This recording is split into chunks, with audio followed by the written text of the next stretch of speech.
Las 8 de la noche con 8 minutos. ¿Qué tal? Bienvenidos a esta transmisión extraordinaria de RPP Noticias en sus plataformas de radio, televisión y web. Soy Jaime Chincha y el último reporte respecto al COVID-19 es tal como lo ha detallado el presidente de la República y sus ministros en las conferencias del mediodía ya habituales. Los casos confirmados hasta este momento son 1.065 con COVID-19.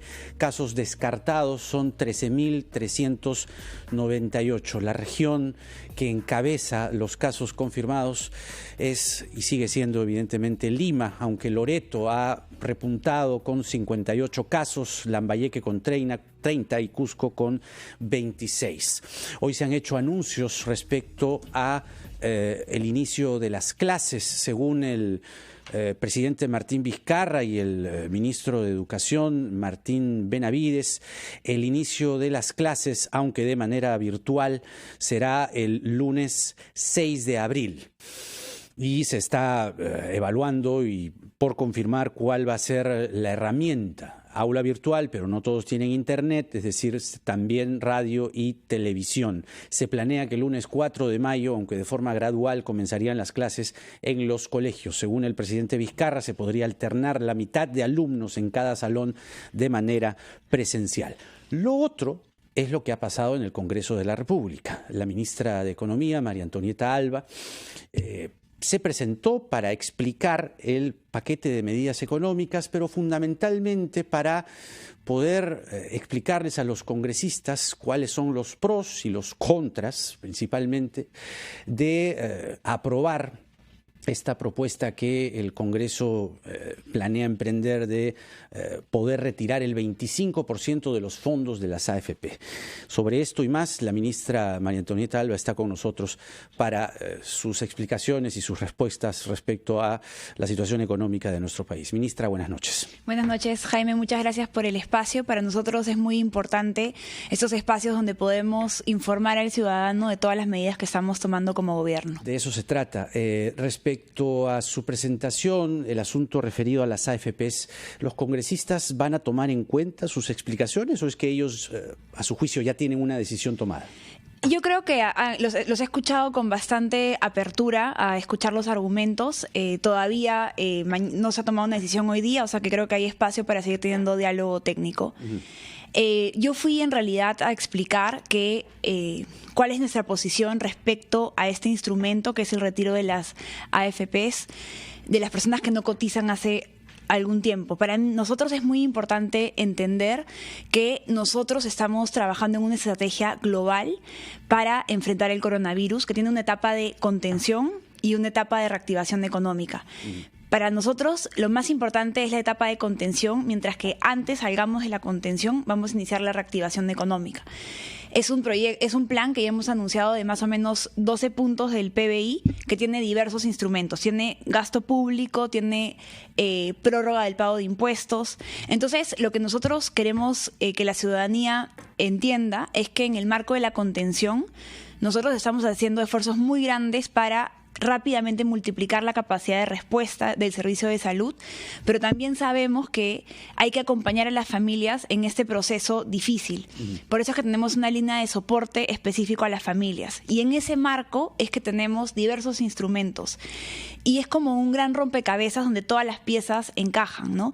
Para el apoyo de las personas hemos, como sabes, lanzado el bono 380, que en un primer inicio tuvo 2.7 millones de hogares beneficiarios y luego, entendiendo un poco la lógica del mercado laboral peruano, que es un mercado con muchos independientes llamados también informales, decidimos ampliar los beneficiarios a 800.000 adicionales. ¿Esto qué significa? Que estamos atendiendo a 3.5 millones de hogares en un contexto donde los hogares, esos son hogares urbanos, donde en un contexto donde los hogares urbanos en total son 7 millones. Entonces, ahí ese primer instrumento nos ha permitido cubrir la mitad de la población urbana. Como sabíamos que no estábamos necesariamente atendiendo a todos, quisimos tener mayor capilaridad en la atención, por eso es que convocamos a los gobiernos locales a que nos ayuden a atender a la población que necesitaba alimentos. Por eso es que se ha transferido aproximadamente más de 210 millones de soles. Y de la mano con eso vimos otros instrumentos. el ahorro privado. Ahí vimos la posibilidad de acceder al CTS, eso lo aprobamos la semana pasada, pero también otra fuente que veíamos de acceso al ahorro privado de una manera acotada era los fondos de las AFPs. Y ahí viene la discusión. Sobre las acciones del gobierno, me parece que es muy interesante poder entrar a detalle, pero antes de poder profundizar eso, que creo que es la parte neurálgica, me gustaría agotar lo que ha pasado hoy, porque yo he podido conversar con algunas fuentes en el Congreso de la República y lo que me dicen es más o menos así, que el tema más duro en su presentación de hoy ha sido el tema de las AFPs, que las bancadas de Alianza para el Progreso y Podemos insisten en su propuesta del 25%, pero que usted habría logrado persuadir a Acción Popular, a Somos Perú y eventualmente al FREPAP, y que entre los tres habría un consenso de que esto no es una buena idea. Yo le pediría que aterricemos un poco y, como se dice comúnmente, nos pueda explicar con manzanitas qué pasa si esta propuesta se aprueba. Siempre pensando en la gente que con toda razón dice, ese es mi fondo. De acuerdo. Primero, antes de hacer esta explicación sencilla, nosotros como gobierno reconocemos que hay un problema con el sistema de pensiones. Ya. Dicho sea de paso, un sistema de pensiones debería garantizar pensiones. No es el caso en el caso peruano. O sea, hay muchas fallas tanto en el sistema público como en el sistema privado. O sea, el sistema actual, tal como está, el sistema privado de pensiones, no está garantizando necesariamente pensiones. No, los niveles de cobertura son muy bajos, no hay pensiones mínimas. Sabemos que hay muchas falencias y creo que tenemos que trabajar en una reforma estructural. La propuesta que plantea el Congreso, primero, para que sepamos, los fondos de pensiones tienen más o menos 171.000 millones de soles, pero no todo eso está líquido, es decir, no todo está en nuestra, como digamos... No es que abres una bóveda y ahí están los 171.000 millones de soles. Exactamente. Entonces, primero, ¿qué ha pasado? Por el contexto internacional, como siempre pasa, el valor de nuestros fondos ha caído. Entonces, en este momento ha caído, pero lo que hemos visto en los años pasados es que se ha recuperado. Si yo, por ejemplo, ya voy a poner así cifras totalmente... Si antes de la crisis, mi fondo de pensiones era 100 soles, luego viene la crisis, ahora vale 50 soles, pero como hemos visto en años pasados, este fondo que antes valía 100 soles, pasado unos meses va a volver a valer 100 soles. Eso es lo que se ha visto. Se ha visto que cuando hay estas caídas, las caídas se recuperan. Ejemplo 2007, 2008, 2009. Ejemplo todas las crisis pasadas, exactamente. Digamos, la más fuerte, la del 2007, 2008, 2009. Vamos a hacer una pausa chiquita y seguimos con esta explicación. La ministra Alba, lo que le estoy pidiendo es que lo explique con manzanas. ¿Qué pasa si se aprueba la posibilidad de que quienes están en las AFPs, que son más de 2,5 millones de afiliados, puedan sacar el 25%? Y es que no necesariamente está ahí en una bóveda, tú abres y dices, dame esta plata. Vamos a las explicaciones con la ministra Alba luego de esta pausa. Regresamos.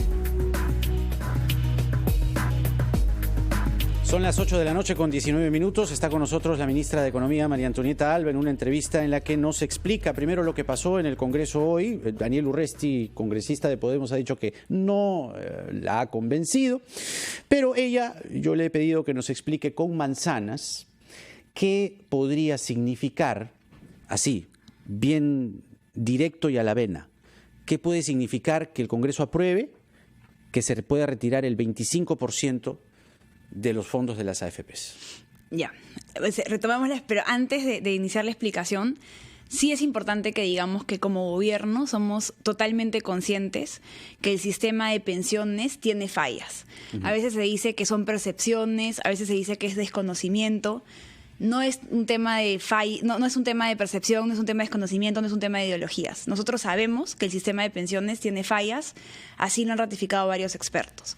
Y hay una gran agenda de reforma del sistema. Eso es lo primero que es importante que todos... No, está bien, porque además lo que nos ha dicho usted esta noche es que el sistema de pensiones, al día de hoy, tal como está, no garantiza pensiones. Entonces eso es un problema muy grave. Entonces eso ayuda o alimenta la idea de que la gente diga, quiero mi plata. Exactamente. Entonces, vamos a explicar.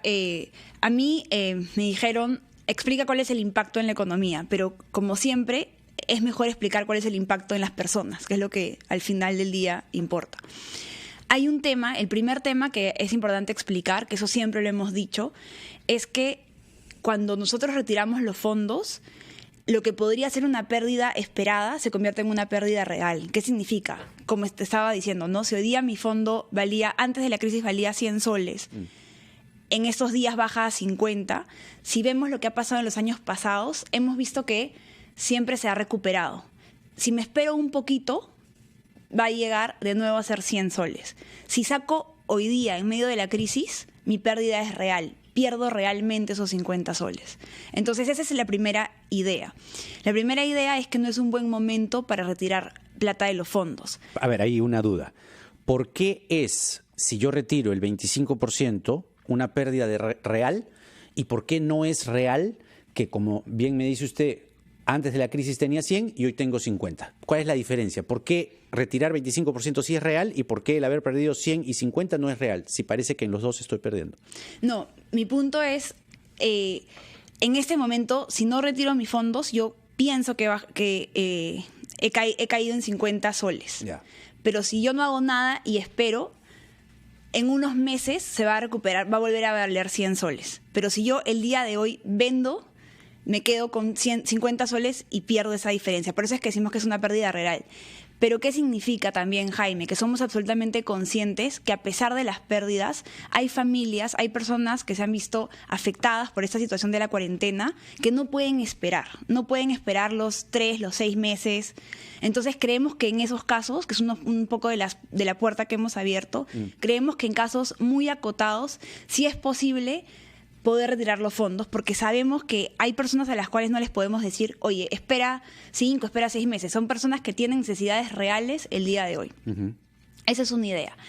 La segunda idea, también es importante entender que cuando sacamos un retiro masivo de fondos, en un contexto donde los mercados internacionales están en recesión, es como que tú quieras vender tu casa en este momento, que hay una recesión. Entonces, por eso es que también no es recomendable, pero además como no tenemos todo la plata en la bóveda, como esa explicación es fundamental, porque la gente cree que hay una bóveda grande, así como en la Casa de Papel, ¿no? O en las bóvedas de los bancos, y dices, abre, saca, dame mis lingotes. Ya. ¿Es así? Así no es. Ya. Hay una parte que sí tiene liquidez, que es más o menos 5.000 millones de soles, pero el resto está en otro tipo de activos, entre ellos los bonos del Tesoro. Por ejemplo, hay una parte importante en bonos del Tesoro que para poder darle liquidez a las personas que quieren retirar su plata, vamos a tener que salir a vender nuestros bonos en un contexto de recesión. Va a bajar el precio de los bonos, va a subir la tasa de interés, con lo cual va a ser, por ejemplo, más caro que para financiar el plan de reactivación económica. Ya. Esos son, digamos, los impactos macro, que cuando nosotros salgamos a vender en un contexto de recesión, las cosas que vendamos van a, de cierta manera, malbaratearse. Ahora, ¿existe una estimación de cuánto de los fondos de las AFPs, como no está todo en la bóveda, cuánto de los fondos de las AFP está en este momento, por ejemplo, en infraestructura, en bancos, en bonos del Tesoro? Sí, en temas líquidos, de los 167.000 millones, en depósitos hay como 5.000 millones. El resto está en bonos del Tesoro, en inversiones en el exterior. Pero quizás lo que yo más quiero que el ciudadano se quede con esto, pongamos un ejemplo muy concreto, el típico ejemplo de que somos vecinos en un edificio. Si somos vecinos en un edificio, imagínate que por alguna razón se rompe todo el sistema de alcantarillado de la cuadra y en ese contexto de crisis nuestros departamentos pierden valor.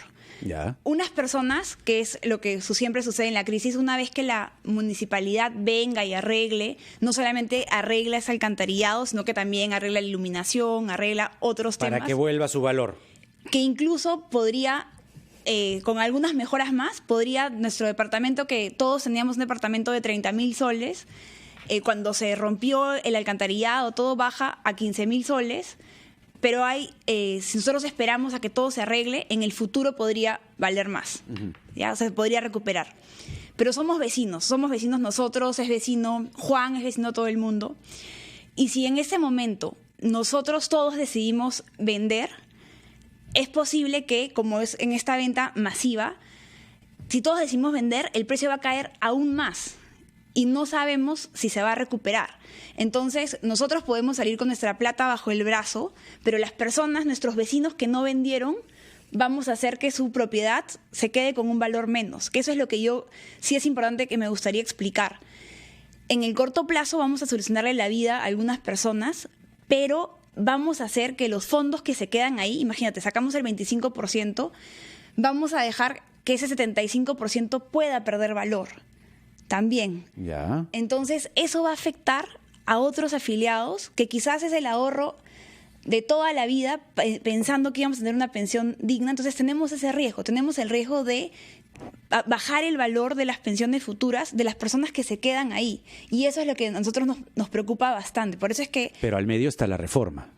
Porque hay un indicador que hace esta reforma, este pedido del Congreso, digamos, ¿no? Esta propuesta del Congreso del 25%, hay algo que la hace, si ya las AFPs tienen una mala imagen, o una imagen, digamos, cuesta arriba, ya el hecho de que no necesariamente generen pensiones juega en contra de las AFPs. Es decir, tendría que estar acompañada no solamente la explicación de, oye, vas a perder a futuro, decir, oye, pero esto se va a reformar.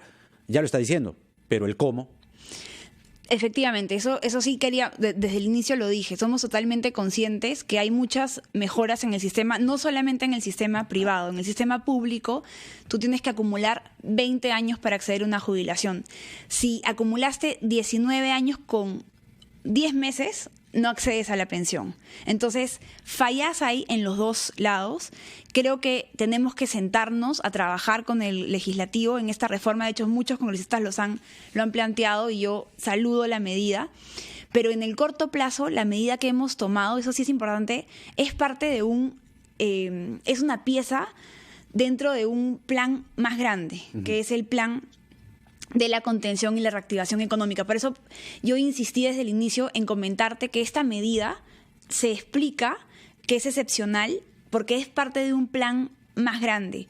Y la ejecución de este plan más grande necesita que el sistema financiero esté sano para poder iniciar la parte de reactivación económica. De eso vamos a hablar luego de esta pausa, porque lo interesante sería saber, para entrar al master plan, digamos, ya al plan enorme, el de los 12 puntos del PBI, habría también que tener claro qué dicen las AFPs, porque también sería bueno saber si se ha podido conocer si están planeando ellos mismos, ¿no?, coordinando con ustedes, usar esos fondos más bien para que las AFP compren deuda, por ejemplo, ¿no?, bonos del Estado peruano, para que ustedes tengan plata para afrontar la crisis, obviamente destinándola a los sectores que más necesitan. Pero eso lo conversamos luego de esta pausa. Estamos en una entrevista con la ministra de Economía, María Antonieta Alba, aquí en RPP Noticias, en sus plataformas de radio, televisión y web. Regresamos.